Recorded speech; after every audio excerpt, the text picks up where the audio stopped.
Thanks so much for joining me for my February favorites. I feel like until recently there haven't been so many releases that I've been interested in, so today you'll be seeing a lot of favorites that you've seen in the past and some you haven't seen for a while. I've rediscovered so many favorites, and what I think is really nice about not having so many new releases is that I have time to rediscover favorites. I have so many lovely products, and when I put a look together, it's actually a bit more inspiring to go back to things that I've had for a while and really appreciate them. So if you saw the Belle Respiro video where I talked about the fragrance and a look inspired by it, I did this same base makeup and really enjoy it because it's very natural looking while still looking really pretty. So we were going for more of a suede type of texture, so I have not powdered today. In order to not powder, I had to start out with a lovely primer. So this one is by Chanel. I've talked about it before. It was my favorite primer of the year last year, and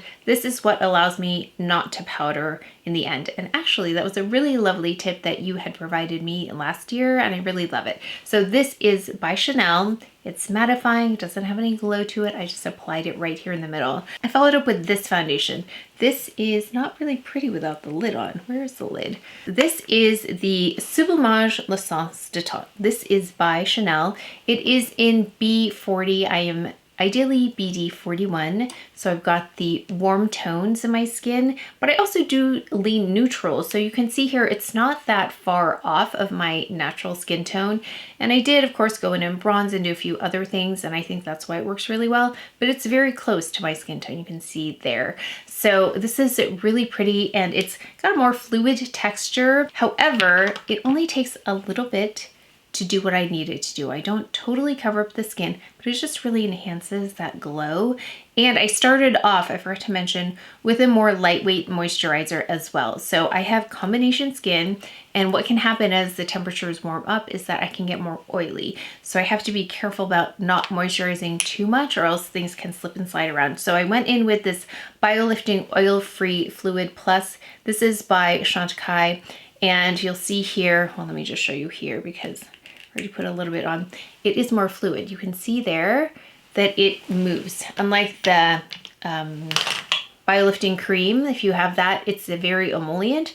This one, you can see how lovely it is and how lightweight it is. So I started out with that. I think that's really important to point out that depending on the temperature and the seasons, my moisturizer and skincare underneath my makeup will also change. So I have different levels of moisture for different times of the year and how my skin is behaving.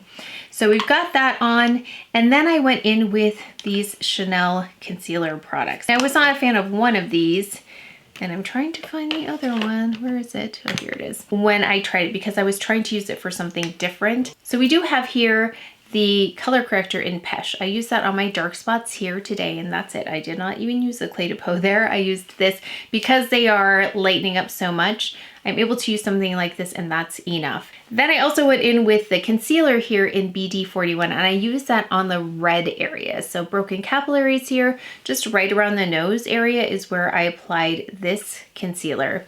Now for the concealer under my eyes, I still went in with this, but I went in so lightly, and I think that is the key to this. Also, I've mentioned this before, the correct amount of hydration under the eye. So depending on your skin type, I have to moisturize quite a bit here, and then I let it sit for about 30 minutes to an hour, and then it's really ready to go. But if I wait too long and it's not moisturized enough, then this can be drying under. This is the eye concealer by Chanel, and this one is in 40. Even though those work so well, and I used this brush, this concealer brush by BK Beauty 114, it covers a large area, which is really great.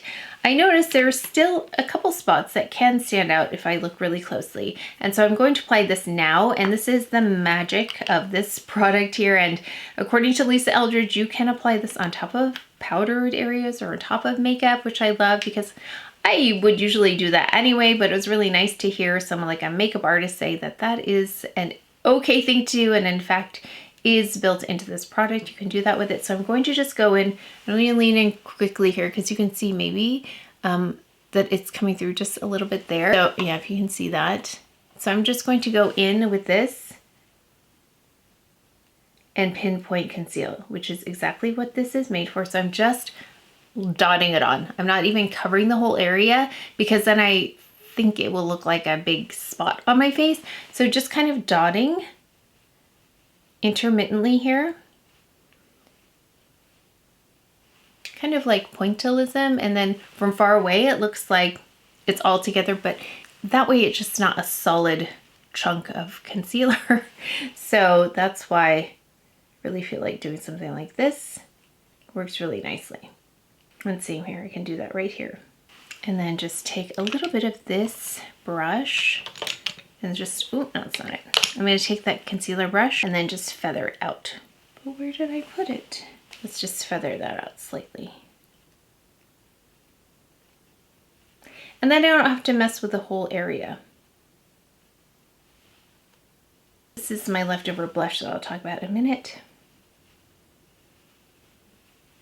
Oh, let's just jump to this. This is what I used for a blush here. I wanted something really like almost a non-blush blush. And so I went in with this again. I'm really enjoying this palette. So we've got this color here that I put on my cheeks, and I'm just doing this to kind of mesh this all together. Because I knew I wanted a cooler lip as well. So that's why I went in with this. And we also use this palette. This is by Chanel. I also use this color in the inner corners and also on the bridge of the nose.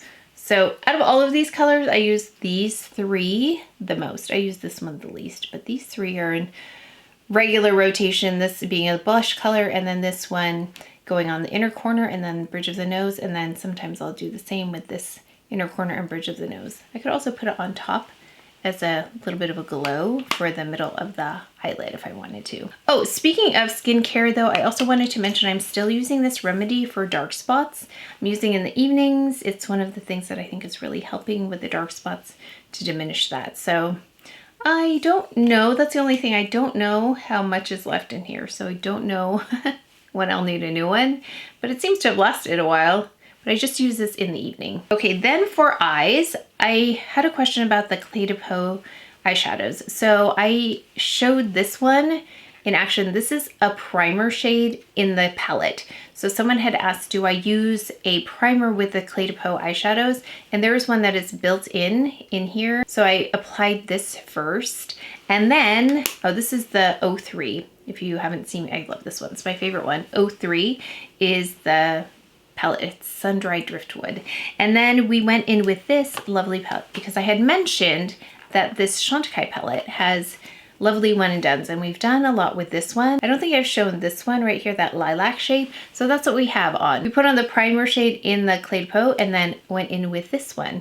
And that's all that I have on my eyes today. But I did want to line just a little bit because as much as I love this very ethereal look, I do like full lashes. So instead of adding a lot of mascara, although I still did add mascara, I went in with an eyeliner, and this one is Violet Damask. So when I talk about rediscovering things I really love, this is one of my very favorite eyeliners ever, and it's by Chantecaille. It's got a beautiful violet deep shade to it, and I went really close right on the lash line to emphasize the lashes and really bring out that beautiful violet tone in the eyeshadow. And then I went in, of course, with mascara, but this is really beautiful. Speaking of eyes though, I did prep the eye area by getting rid of that darkness. So I went in with Trench, of course, right under the bottom lash line. I do that as part of the routine, whether it's on camera makeup or off camera, because it just is really distracting to see that redness. It makes me look like I have allergies. I really don't know where it comes from, but there's always a redness under my lower lash line. And then we've got here this Sweed product, which I've been loving. I don't typically love these products. I love the idea of it. I can see why, because I think I mentioned the term baby eyes before, because someone had created a pencil that was supposed to mimic that inner waterline. If you look at a baby's eyes, it's very bright there, that inner waterline. So that's what this is supposed to mimic. It brightens that area. It looks more youthful. And I've been using this on the daily as well. It doesn't look artificial, especially with a very light, just one pass. It looks really lovely. So I have that on my eye area now. So it's kind of like the eye prep routine is that trench under the lash line and then bright in the inner waterline. And then also we've got here Clé de Peau. Clé de Peau Honey, right in that outer corner is where I applied this. So that's the only place I applied honey today, just to clean that up, to brighten this area right here, bring that out because it is recessed, it's darker. I do that all the time as well. Okay, then of course I have to mention brows. I ordered another one of these. I love it so much. Victoria Beckham brow product is called BabyBlade and it's in the shade Taupe. So I loved dark brown for the longest time until I tried Taupe, and Taupe is just a better undertone for me. It's cooler. So if you're looking for a cooler undertone to your brows, then this is lovely. And I did not apply gel. I'm still waiting for the Jones Road Beauty gel to come back in, the light brunette. I haven't seen it come back yet. So as soon as that does, I'll be purchasing that. Even though I have other products to use, like I have the Hourglass one, I have some other products, I really just prefer the Jones Road Beauty brow product. So still waiting for that. And then of course mascara. So glad I'm using this again. This is by Chantecaille. It is Chantecaille's Faux Longest Lash Mascara. And I really have a hard time finding anything that comes even close to its performance. I really enjoyed the Dior product. In fact, this one right here, I do enjoy this, but I think I prefer their brush actually to the Faux Longest Lash brush. This one, it really just grabs all the lashes, but I prefer the formula for the Chantecaille.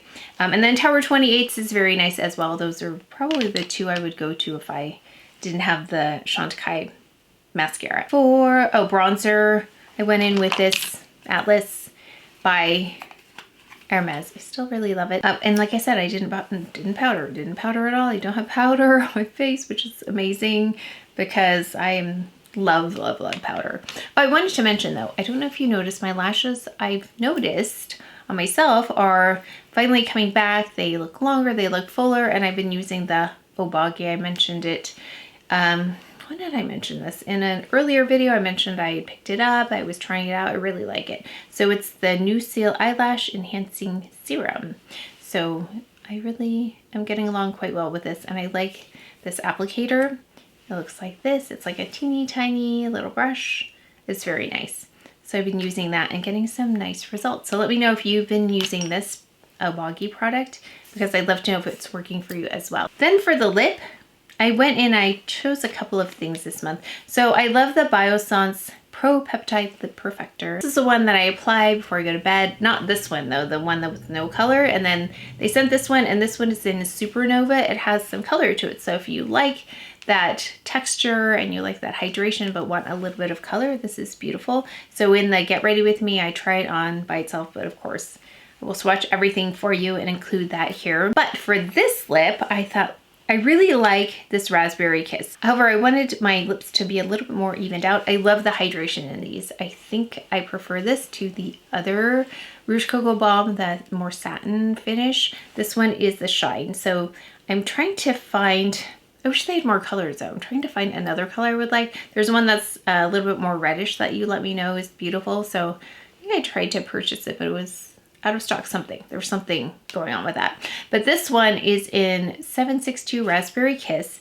And underneath that, I applied a lip liner that I thought worked really well with this. So if you want this kind of effect where you've got a lot of hydration here, a lot of moisture, very comfortable, but want a little bit more of opacity to it or an evenness to it, I put on this 182 by Chanel. It's a really great pairing because they have a very similar tone to them, and together they're beautiful. So that's what I have on my lips now. Very comfortable.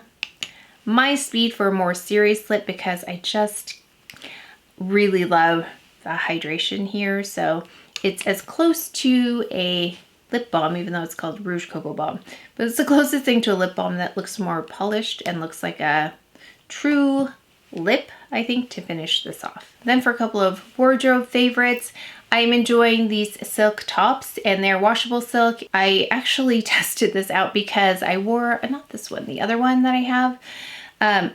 I got makeup on it because that's the point. I wanted to wear something that was light colored for my videos and be okay with if they got a little bit of makeup on them, because I knew they were washable silk. but I got a whole lot of it because I think I swatched something and then I went like this across my blouse. I wish I had taken a picture of it, but I went in with, and I don't know if this is the right thing to do. So I took like a brush soap or a beauty blender soap, and I removed the makeup that way first, and then I laundered it, and it turned out just fine. So I was really happy to see that I didn't totally ruin the blouse, even though I got makeup on it, because that was the plan from the beginning with these shirts, to have something nice, but also if it got makeup on it, it was going to be okay and I would be able to remove it. So I was able to remove that successfully. So this one has a notch collar on here and it's buttoned down. It's also short sleeve, you can see here. So I wanted to mention that. But also I've been enjoying this. This is one of my best purchases that I didn't know I needed. I think I mentioned that. It's this Max Mara cape that I showed, and I just had it laundered because I dropped it on the floor a couple times when I traveled with it, so I just wanted it to be cleaned, and it looks really nice. So this is the cape. Let me show you. It's by Max Mara, and one of you let me know you also have this cape and love it as well. If I lived in a cooler climate, like I know like in the Lake Tahoe area, we used to live around there, and in the evenings, even though it was summer, it got cool. So like something like this would be perfect for that, like those kinds of evenings by the lake. So this could be a year-round item simply because it is so lightweight. So I feel like even though it gets cooler in the winter in some places, sometimes you don't want something really heavy. I really do love that this is so lightweight yet so warm. Really easy to pack too. It wasn't heavy to carry around. I had brought it in that Longchamp bag and it was totally fine in there.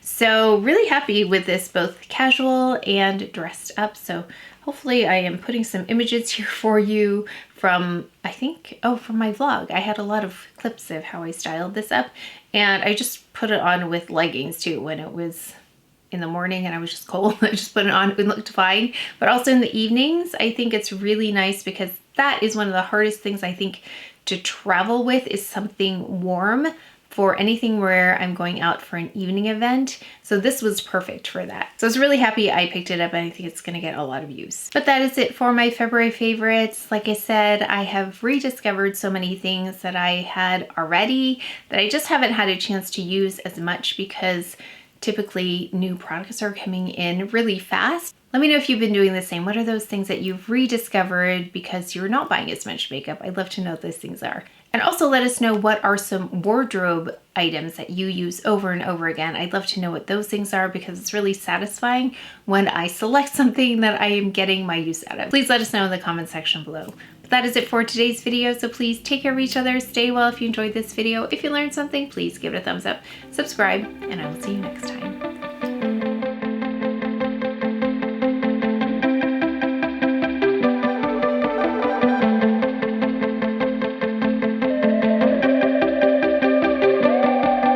And then I also went in with the color corrector here in BD40, no, not the color corrector.